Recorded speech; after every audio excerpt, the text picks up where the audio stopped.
దేవుడు అనగా మరణమును జయించి తిరిగి లేచిన దేవుడు. ఆయన మరణాన్ని గెలిచాడు, మరణాన్ని గెలిచి మరణాన్ని జయించి తిరిగి లేచాడు. సజీవుడై పరలోక రాజ్యానికి వెళ్ళాడు. ఆయన అంటాడు, నేను మరలా వస్తాను, నా యందు ఎవడు విశ్వాసం ఉంచుతాడో వాడిని తీసుకుని వెళ్ళడానికి నేను మరలా మీకోసం వస్తానని చెప్పాడు మా ప్రభు అయిన యేసుక్రీస్తు. ప్రియుడా, మేము ప్రకటించే శుభవార్త ఏంటంటే ఆయన పాపుల కొరకై వచ్చాడు, పాపుల కొరకై మరణించాడు. ఎందుకంటే పాపులను పరలోక రాజ్యం చేర్చుట కొరకు. నువ్వు చేయాల్సింది ఏంటంటే యేసుక్రీస్తునందు విశ్వాసం ఉంచాలి, యేసుక్రీస్తును నమ్మాలి. ఆయన నా కొరకు మరణించాడని, ఆయన పాపినైన నా కొరకు మరణించాడని నువ్వు నమ్మితే చాలు, దేవుని రాజ్యం, పరలోక రాజ్యం నువ్వు స్వతంత్రం చేసుకుంటావు, నువ్వు స్వతంత్రించుకునగలుగుతావు. దేవుని రాజ్యంలో నిరంతరము యుగ యుగంలో ఉండగలుగుతావు. ఎందుకంటే ఏ మానవుడైనా కొంతకాలం మాత్రమే జీవిస్తాడు.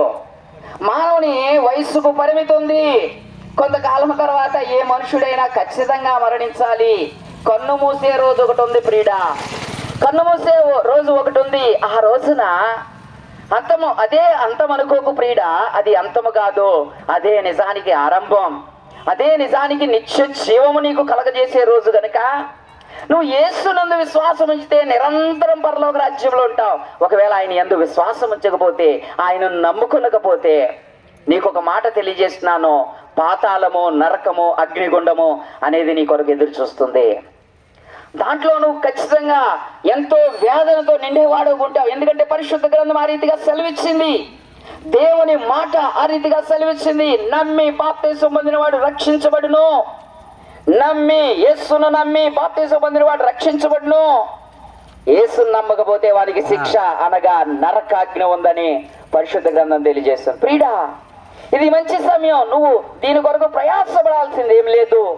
యేసుక్రీస్తు నమ్ము, ప్రభువా నన్ను కరుణించు, నేను పాపిని, చిన్న మాటలే నిన్ను పరలోక రాజ్యము చేర్చేవిగా ఉంటాయి. మాట్లాడలేవా? దేవుణ్ణి అడగలేవా?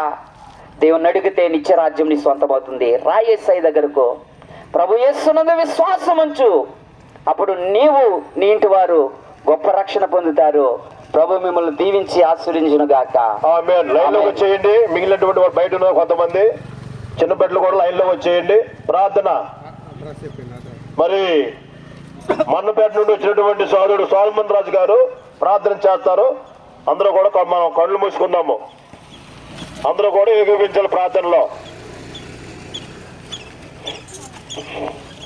మా ప్రేమ గల మహాపరిషత్ తండ్రి, నాయన ప్రభా, ఈ యొక్క కృపలో ప్రభు రీతిగా మరి ఈ యొక్క గ్రామంలో ప్రభు రీతిగా నీ సువార్త విషయంలో ప్రభా చిన్న బిడ్డలు మొదలుకొని ఆయన వృత్తులు ఆయన పెద్దవారైన వారు అయినప్పటికీ కూడా తండ్రి నీ సువార్తాన్ని ఇచ్చేవారి పాదములు ఎంతో సుందరములని ప్రభా సర్వలోకమునకు వెళ్ళి సర్వ సృష్టికి సువార్త ప్రకటించమని మేము ఇచ్చిన ఆజ్ఞ చొప్పున ప్రభా తండ్రి యొక్క ప్రాంతంలో చేసిన సువార్త విషయంలో ప్రభా తండ్రి మీరు జ్ఞాపకం చేసుకునండి. అల్పంగా స్వల్పంగా వ్యక్తపడిన వాక్యాన్ని ప్రభా నీరు కట్టి ఫలింపజేసి దేవా మంచి నేల పడే విత్తనాలుగా ఉండటకు సహాయపడండి. దేవా ఇంకా ఎవరైనా కూడా వాక్యం విని వారి మనసును కఠినం చేసుకొనకుండా ఇప్పుడే ప్రభా వారు దేవుడిని అంగీకరించడం కొరకు నిన్ను అంగీకరించి ఆయన తను ఎందరు అంగీకరించుదురో వారికి అందరికీ అనగా తన నామందు విశ్వాసించిన వారికి దేవుని పిల్లలగుటకు అధికారం అనుగ్రహించినని ప్రభు నీ వాక్యం సెలవిస్తుంది.